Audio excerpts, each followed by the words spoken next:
मेहरबानी के बाद एक फिल्म आती है हीरो।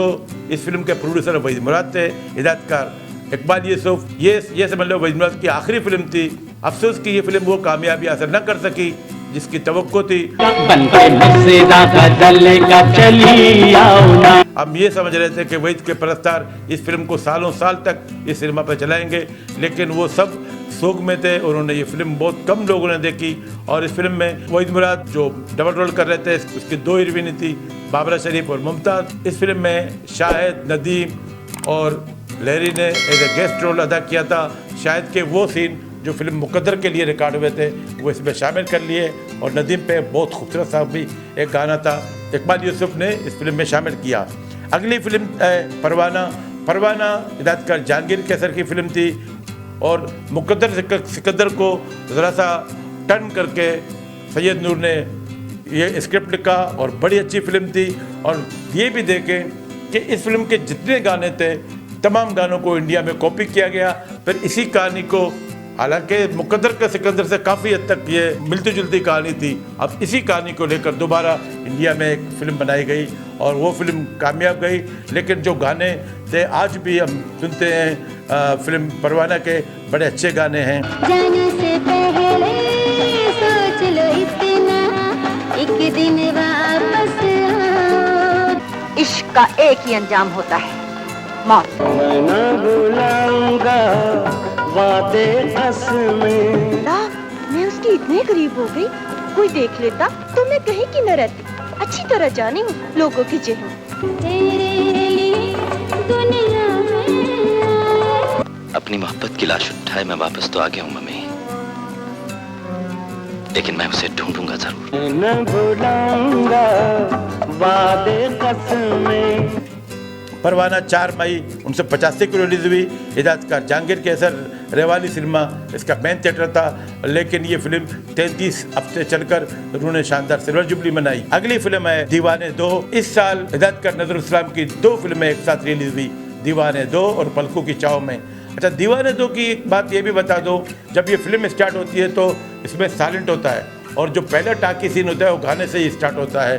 तकरीबन 10, 12, 15 मिनट तक ये फिल्म बिल्कुल साइलेंट है और तमाम मनाज़िर होते हैं, टाकी सीन कोई नहीं होता। तो टाकी सीन उस वक्त स्टार्ट होता है जब ये गाने से होता है। पल दो पल कुछ बात करे, आखिर कब तक खामोश रहे। और फिर इस फिल्म का एक गाना तो मुझे बहुत अच्छा लगता है, इखलाक अहमद की आवाज़ में नदीम और तमन्ना पे पिक्चराइज हुआ, बहुत खूबसूरत सा गाना। आइए देखते हैं। बाजी बाजी बाजी बाजी नाजी, उल्लू के तुम शुरुआ को बाजी बोल के निकालते हो तो बेशरम। बच के कहा मैं जाऊंगा, घड़ी मुड़ तुम कहा जाऊंगा, बांध लूं कैसे प्रीति की डोरी, दुल्हन है ये मन की बोरी। दीवाने 2 27 अगस्त 1985 को रिलीज हुई। हिदायतकार नजरुल इस्लाम और बॉम्बिनो सिनेमा में इस फिल्म ने शानदार 63 हफ्ते बनाए। नदीम और बाबरा के अलावा इस्माइल तारा, सबिया खानम, साकी, तालिश ने इस फिल्म में मरकजी किरदार अदा किए थे। अगली फिल्म है कातिल की तलाश, हिदायतकार एम रशीद की एक बहुत बेहतरीन फिल्म। अब कातिल की तलाश को नदीम की बेहतरीन फिल्मों में शुमार कर सकते हैं। इंसाफ की इस थोक मंडी में इंसानों को तोलने वाले तराजू का एक पलड़ा हमेशा पुलिस के हाथ में रहता है, योर ऑनर। दुनिया में हम तुम जहाँ भी रहेंगे, एक दूसरे को आवाज देंगे। आज के बाद तुम्हारा और मेरा कारोबारी ताल्लुक खत्म समझो आसिफ। लेकिन डीएसपी सफदरजंग ने यह क्यों नहीं सोचा कि बकौल इनके जिस स्मगलर ने आज तक कोई सबूत नहीं छोड़ा, वो अपनी बीवी की लाश पर खंजर हाथ में लिए इनके कैमरे और इनके कानून का इंतजार कैसे कर सकता था? समंदर अगर खामोश हो जाए तो उसकी खामोशी तूफान का पेशखेमा होती है। मैं खुद एक तूफान हूँ डिप्टी सफदरजंग। भाग कर जाओगे कहाँ? भागने से अगर मौत टल सकती तो इस जमीन पर कोई कब्रिस्तान न होता। शर्म आई न क्यों मेरे काबुल तुझे, क्यों हया के जनाजे निकलवा दिए। कातिल की तलाश 11 जुलाई 86 को रिलीज हुई और बड़ी अच्छी फिल्म थी। अगली फिल्म है कुंदन। कुंदन भी एक बड़ी अच्छी फिल्म थी और इसी तरह की एक फिल्म थी जैसे फिल्म कातिल की तलाश है। 27 मार्च 1987 को रिलीज हुई। इसका मेन थिएटर था लहरे को 40 हफ्ते चलकर इसने शानदार सिल्वर जुबली मनाई। कुंदन के बाद बाबरा शरीफ और नदीम की एक फिल्म रिलीज हुई लव इन लंदन। 27 नवंबर 87 को रिलीज हुई फिल्म। हिदायतकार एस सुलेमान। अफशा सिनेमास का मेन थिएटर था। इस फिल्म ने सिर्फ 20 हफ्ते चलकर शानदार फ्लॉप होने का एजाज हासिल किया। जी हाँ, ये फिल्म एक नाकाम फिल्म थी।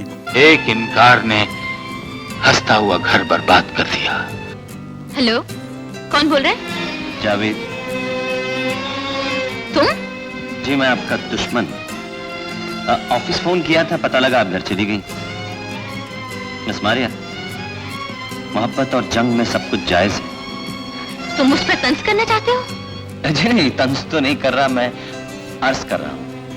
और अगर आप बुरा ना माने तो प्रॉफिट देकर मैं आपका वो मकान खरीद सकता हूँ। देखिए ना मैडम, दुश्मन जिंदा रहे तो उससे बदला लेने का मजा जो आता है कि नहीं? तुम क्यों परेशान करना चाहते हो मुझे? ज्यादा बातें करना या मेरे बारे में सोचना आपकी सेहत के लिए अच्छा नहीं, लिहाजा मुझे अपने जहन से निकाल कर फेंक दीजिए। मुझे कोई जरूरत नहीं। जरूरत है, बहुत जरूरत है। आपकी बेहोशी ने आपके दिल का राज खोल दिया। तुम्हारी आखिरी चाल भी ब्लफ निकली जमी, इसलिए कि तुमने दिल और रूह का नहीं बल्कि दौलत का सौदा किया। वो दौलत जिसकी तुमने तमन्ना की अब में तुम्हारे साथ दफन कर दी जाएगी। तुम लोगों को यहाँ से जल्दी से निकल जाना चाहिए जावेद। और उसके बाद एक फिल्म आई पंजाबी मुकड़ा। मुकड़ा एक पंजाबी फिल्म थी। हिदायतकार इकबाल कश्मीरी और फिल्मसाज एम सिद्दीक जो एक बहुत मंजे हुए प्रोड्यूसर थे, उन्होंने सोचा कि क्यों ना एक तब्दीली ले आए और पंजाबी फिल्मों में कॉमेडी फिल्म बनाए। तो उन्होंने इस किरदार के लिए फिर नदीम से रब्ता किया। नदीम को बोला कि ये किरदार आपने करना है। नदीम ने बोला मैं पंजाबी फिल्म नहीं कर सकता, क्यों वो अपना नुकसान कर रहे हो? तो उन्होंने कहा पहले कहानी तो सुने। जब नदीम ने कहानी सुनी, नदीम ने कहा कि भाई इस फिल्म में मैं उस सूरत में काम करूँगा कि मैं इसका मैं उसका पार्टनर बनूंगा। तो अंधे को क्या चाहिए, दो आंखें। उन्होंने बोला बिल्कुल ठीक है। और इस फिल्म में तमाम ही उर्दू फिल्मों के समझ लो आर्टिस्ट थे। नदीम, बाबरा शरीफ, समीना पीरजादा, फिर इसके अलावा अदीब, हुमायूं कुरैशी। एक बहुत अच्छी कॉमेडी फिल्म थी और इस फिल्म ने शानदार सिल्वर जुबली मनाई कराची में, लेकिन पंजाब सर्किट में इस फिल्म ने अच्छी कामयाबी हासिल की। अच्छा, इस मुकड़ा की बात ये भी थी कि शुरू में तो इतनी नहीं चल सकी, लेकिन उसके गाने, उसमें बाबरा शरीफ को जो मुनफरिद डांस और नूरजहां के साथ नदीम का गाना, तमाम गाने सुपर हिट थे और ये फिल्म बार बार रिपीट होकर ये फिल्म चलती थी।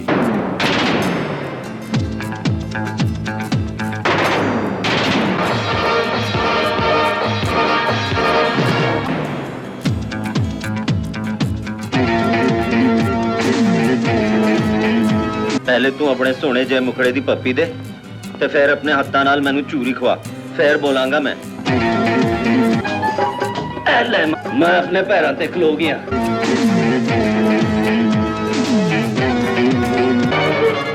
ओए फकीर दी रोटी नु क्यों हाथ पा ली दौलतां वालिया? गोली क्यों नहीं चलांदा?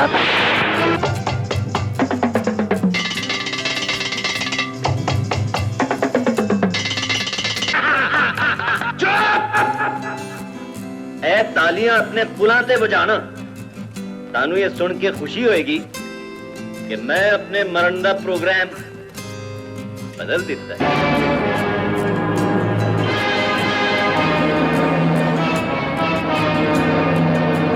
सोच के अपने आप ਨੂੰ बहादुर समझता रहो कि तू एक गरीब मां ते एक जवान भैन दा भरा है ते जिन्ना भैनां दे भरा कमजोर होण उन्ना भैनां ਨੂੰ इज्जत दी नजर ना कोई नहीं देखता। ਅੱਜ ਤੇਰੀ ਭੈਣ ਦੀ ਮਹਿੰਦੀ ਏ। आहो, ਤੂੰ ਤੇ ਸੋਨੀਆ ਸਾਨੂੰ ਨੱਚ ਕੇ ਗਾ ਕੇ ਸੁਣਾਓ। मुकड़ा के बाद एक और पंजाबी फिल्म गोरी दिया झांझरा। इस फिल्म के डायरेक्टर थे उस्मान पीरजादा।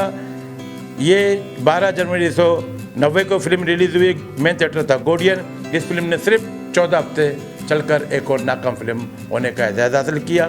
अगली फिल्म है आसमान, जो 4 जुलाई 1990 को रिलीज हुई।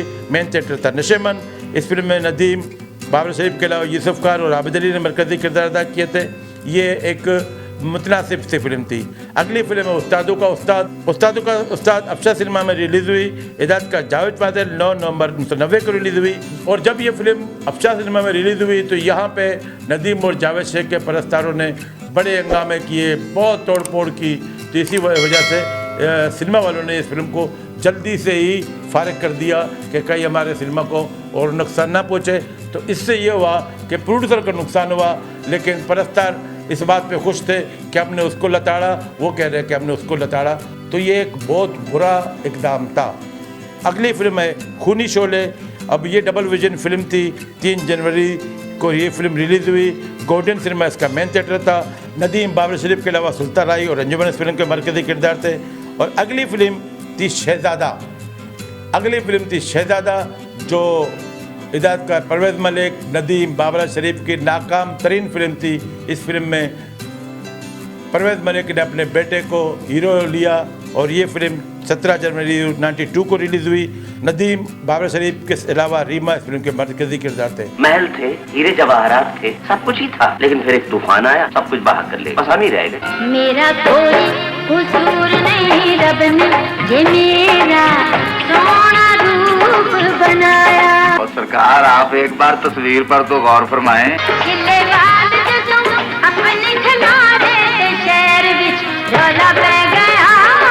शर्म नहीं आती? शर्म का दी तेरी जेब इजमाल है, तुम ही तक ले मुजरा। माफ कीजिएगा, हम यहाँ मुजरा देखने नहीं आए हैं। तो शेर की नमाज पढ़ने आए हो? हमारे बाबा का कातिल है।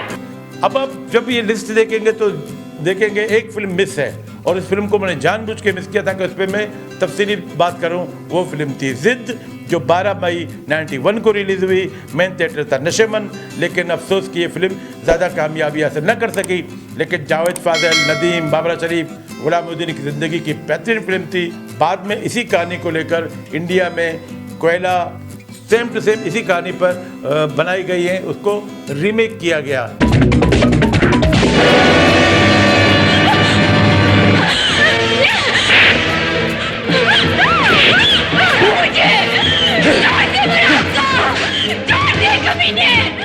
हमने दोस्त बनकर तुम्हें इशारा किया था कि हम फरवी के दामन पर किसी का नाम बर्दाश्त नहीं कर सकते, चाहे वो तस्वीर का दामन हो और चाहे वो हमारे दोस्त का नाम। मैं तुम्हारे एक एक जुल्म का हिसाब लूंगा फरवी। अपने आप को चट्टान और पहाड़ कहने वाले, सिर्फ एक गोली से टूटकर तुम मेरे कदमों में गिर सकते हो, एक गोली से। लेकिन नहीं, मैं ऐसी चीज चाहता हूं जिसे तुम हमेशा याद रखो। याद रखो कि सब इंसान एक जैसे होते हैं, फर्क सिर्फ सर्फ से होता है। इस फिल्म के राइटर सैयद नूर थे और इस फिल्म का डायलॉग भी बड़े अच्छे थे। और गुलामुद्दीन और बाबर शरीफ ने ज़िंदगी का बेहतरीन किरदार अदा किया।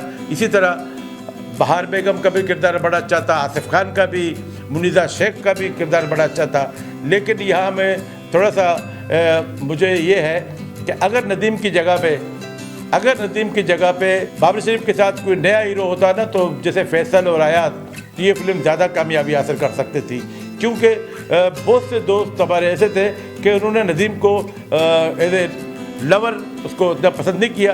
हालांकि स्टार्ट में जो गुलामुद्दीन के साथ इसका टाकरा होता है वो बड़ा अच्छा होता है, और फिर बाद में जब ज़ख्मी होकर पहले एक से बदला लेता है वो बड़ा अच्छा होता है। लेकिन वाइंड अप में जाकर इस पर बड़ी लेदे हुई कि इसको यूँ करते हैं, उसको यूँ करते हैं। लेकिन नदीम की फ़राखदिली देखें कि इसमें गुलामुद्दीन का जो किरदार था उसको इतना अच्छा लगा कि उन्होंने गुलामुद्दीन को इनाम भी दिया। तो नाज़रीन, यूँ हम इस कहानी को यहीं पे ख़त्म करते हैं। नदीम और बाबर शरीफ की ज़िंदगी की बेहतरीन फिल्में थी और ये बहुत अच्छी जोड़ी थी। तो लोग आज भी इनको याद करते हैं, इनकी फिल्मों को याद करते हैं, और अब भी इनको याद करते हैं कि इनके दौर में कैसी कैसी फिल्में बनी थी। तो नाज़रीन, इसके साथ ही वली रईस को इजाज़त दीजिए। अगले प्रोग्राम में हम एक नई जोड़ी के साथ हाजिर होंगे। अल्लाह हाफिज़।